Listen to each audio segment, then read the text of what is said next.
दोस्तों सभी की ज़िंदगी में एक ऐसा पल ज़रूर आता है जब वो असफल होता है। किसी को मनचाही जॉब नहीं मिलती, कोई खूब मेहनत करने के बावजूद भी कम नंबर लाता है, कोई कुछ बनना चाहता है पर बन नहीं पा रहा है। कोशिश तो वो पूरी कर रहा है पर असफलता ही हाथ लग रही है। लगातार असफल होने की वजह से वो डिमोटिवेट होता जाता है। असफलता को ही अपनी लाइफ का पार्ट समझ लेता है और मंजिल तक पहुंचने से पहले ही अपनी हार मान लेता है। दोस्तों ये कहानी एक ऐसे इंसान की है जिसने ज़िंदगी में बहुत संघर्ष किया, जिसने हारना सीखा ही नहीं था और दुनिया में अपना अलग ही एक मुकाम बनाया, दुनिया को जीने की एक नई राह सिखाई। ये कहानी है अटलांटा अमेरिका के कसांसा कस्बे की। एक लगभग 8 साल का छोटा सा लड़का अपने भाई के साथ रोज स्कूल में जाया करता। स्कूल में वो पूरी उछल कूद करता, इधर उधर भागा दौड़ी किया करता। उसकी ज़िंदगी बहुत अच्छी चल रही थी। उसे आज की चिंता थी और ना ही कल की कोई फिक्र थी। धीरे धीरे समय बीतता गया, सर्दियों का मौसम आ गया। एक दिन उस लड़के के टीचर ने उसे और उसके भाई को स्कूल के कमरों को स्टोव जलाकर गर्म करने का काम बताया। तो वो रोज सुबह स्कूल जाते और सबसे पहले स्कूल के कमरों में केरोसिन का स्टोव जलाते और कमरों को गर्म कर देते थे। ये काम चलता रहा।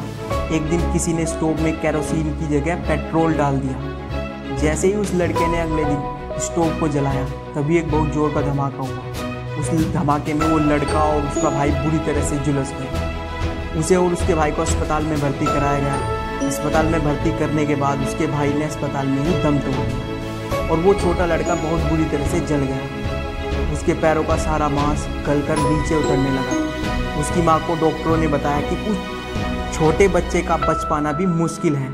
अगर लड़का बच भी गया तो वह सारी उम्र दिव्यांग ही रहेगा। लेकिन वो बहादुर लड़का ना तो बेमौत मरना चाहता था और ना ही दिव्यांग होना चाहता था। अपनी इच्छा शक्ति के दम पर उस लड़के ने मौत को हरा दिया। डॉक्टर्स भी उसे देखकर दंग रह गए कि आखिर यह इतना छोटा सा बच्चा बच कैसे गया। लेकिन ज़्यादा जला होने के कारण कमर के निचले हिस्से ने काम करना बंद कर दिया।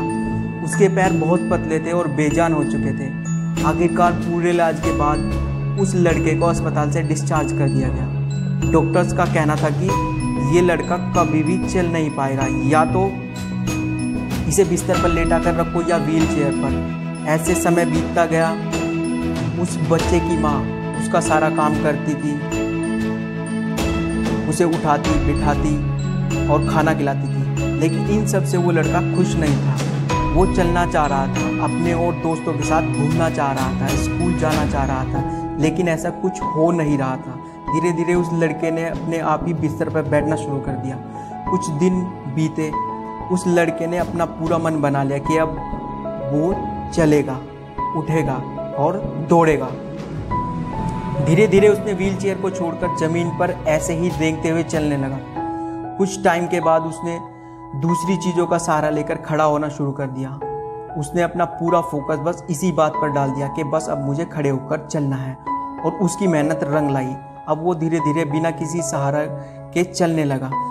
कुछ टाइम के बाद स्कूल जाने लगा। समय बीतता गया।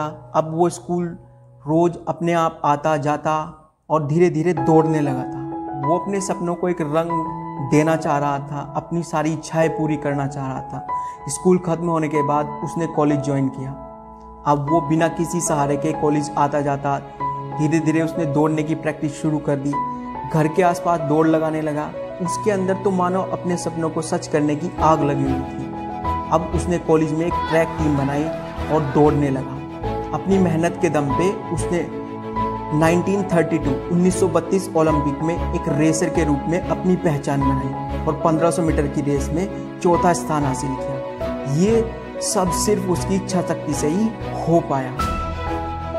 उस लड़के ने, जिसको डॉक्टर्स ने भी जिंदा रहने की उम्मीद नहीं थी, जिसे डॉक्टर्स ने ये बोल दिया था कि ये लड़का जिंदगी भर अपाहिज ही रहेगा, जिंदगी भर चल नहीं पाएगा, उसने माइल रन को 4 मिनट 6 सेकंड में पूरा कर कीर्तिमान स्थापित कर डाला, जो अगले 3 सालों तक रहा। वो लड़का यही नहीं रुका। उसने 1936 बर्लिन ओलंपिक में 1500 मीटर की रेस में सिल्वर मेडल हासिल किया। फिर उसी साल 800 मीटर की दौड़ में एक और कीर्तिमान बना डाला। एक के बाद एक रिकॉर्ड बनाता गया। इसके बाद 1938 में इंडोर माइल रन को 4 मिनट 4 सेकंड में पूरा करके एक और कीर्तिमान बना डाला। ये अद्भुत साहस का व्यक्ति ग्लेन कनिंघम थे। ग्लेन कनिंघम ने अपने अद्भुत साहस और इच्छा शक्ति के दम पर ही अमेरिका का सबसे बड़ा पदक सुल्विन अवार्ड हासिल किया। ग्लेन कनिंघम को पूरी दुनिया में लोग सकारात्मक सोच और विश्वास की शक्ति का प्रतीक मानते हैं। दोस्तों, जब भी हम मुसीबत में होते हैं या असफलता के बादलों में घिरे रहते हैं तो हम सबको ज़िंदगी में ज़्यादा मौत एक बेहतर विकल्प लगने लगती है। ऐसी परिस्थितियों में न जाने कितनों ने बुलंदियों को भी छूकर दिखाया है। बस ज़रूरत है तो खुद पर विश्वास करने की और नकारात्मकताओं को सकारात्मकताओं में बदलने की। जय हिंद, जय भारत।